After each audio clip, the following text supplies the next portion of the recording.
Assalamualaikum warahmatullahi wabarakatuh. Perkenalkan, nama saya Muhammad Abdurrauf, NIM 39 angkatan 2019. Di sini saya akan mensimulasikan tugas praktikum dari praktikum komunikasi data modul ketiga tentang pengalamatan IP menggunakan IP dinamis. Untuk soal pertama yaitu membuat jaringan PC laptop yang terdiri dari satu server dan 7 klien dengan menggunakan IP statis. Lalu dilakukan pengujian antara komputer baik client server maupun klien, lalu berikan analisa. Untuk nomor 2 sama namun menggunakan IP dinamis. Mungkin langsung saja masuk pada Cisco Packet Tracer-nya. Saya akan membuat sebuah jaringan topologi star dengan menggunakan satu server dan 7 klien. Kita menggunakan server dan switch.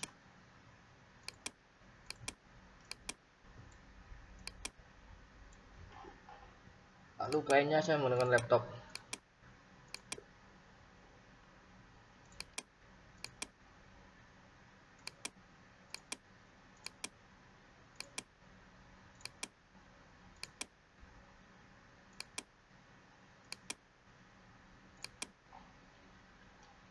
Lalu dihubungkan menggunakan kabel strike karena kita menggunakan device yang berbeda.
Kita setting IP-nya menggunakan IP statis ya.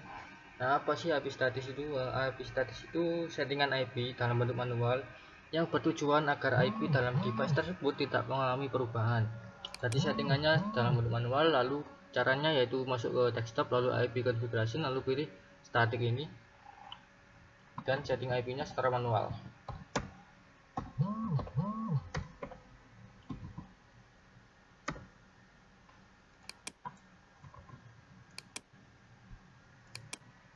Bersama kliennya juga secara manual.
sudah pengalamannya. Kemudian kita coba simulasi menggunakan simple video dengan klien ke server dan klien ke klien. Kita coba dari posisi 0 terdahulu, lalu posisi 2 ke posisi ke server, posisi 3 ke server.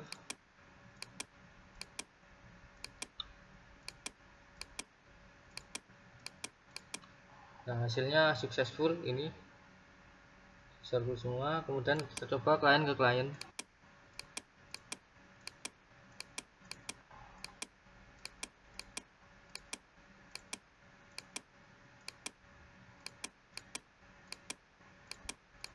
Nah, juga berhasil. Kita coba menggunakan CMD. Kita kirim dulu ke servernya. Kita coba klien ke server.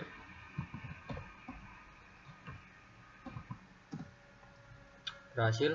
Kita coba ke klien ini menggunakan PC 0. Kita coba kirim ke PC 1.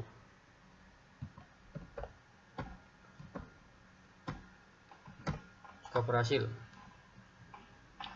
Nah, itu menggunakan, ini adalah hasil menggunakan IP statis ya.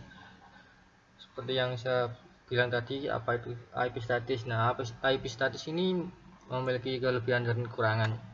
Untuk yang pertama, kelebihannya yaitu koneksi antar device, pertukaran datanya stabil dan jarang mengalami delay. Kemudian bebas menentukan IP karena kita yang membuatnya secara manual, jadi kita terserah sendiri membuat pengalamatan IP-nya seperti apa. Dan lebih mudah diingat karena kita juga membuatnya sendiri secara manual.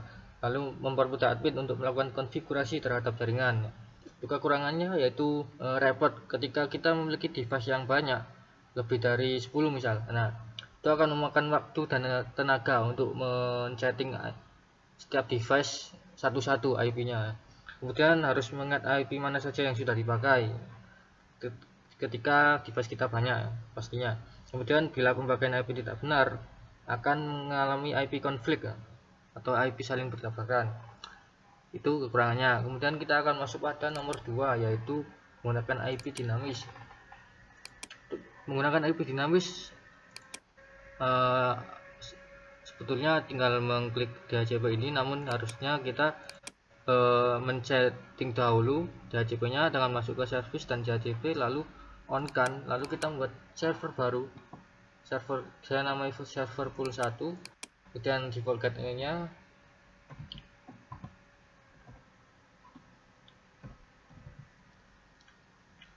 ini start IP address-nya dari 1, kemudian add dan save. Nah, lalu masuk pada IP configuration, lalu klik DHCP. Nah, maka IP address akan tersetting secara otomatis seperti itu, dan semua juga kita pindah ke DHCP ya, sukses, di otomatis ya. Ini adalah kelebihan dari IP dinamis.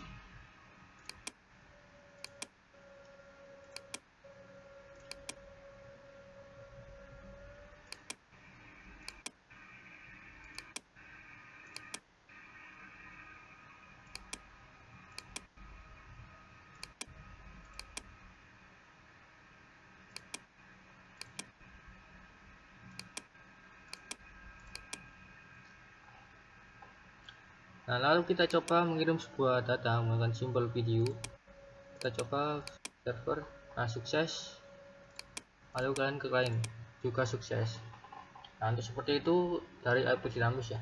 Nah, apa sih IP dinamis itu? IP dinamis itu IP yang settingannya secara otomatis ya. Fungsinya untuk mempermudah klien dalam mendapatkan IP ya.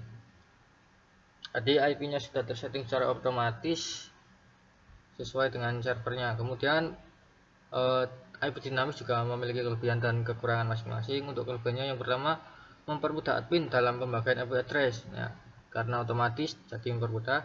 Kemudian tidak perlu menyeting satu persatu host yang ada dalam jaringan. Nah, ini mempermudah juga ketika kita memiliki device yang banyak.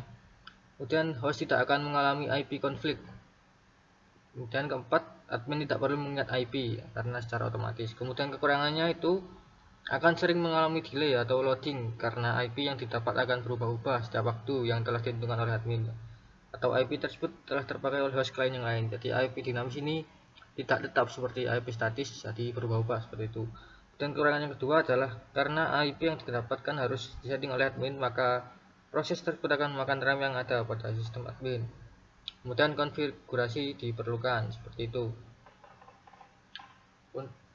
Sekian dari simulasi tugas praktikum saya. Kalau sudah salah kata atau disinformasi mohon dimaafkan karena saya juga masih belajar.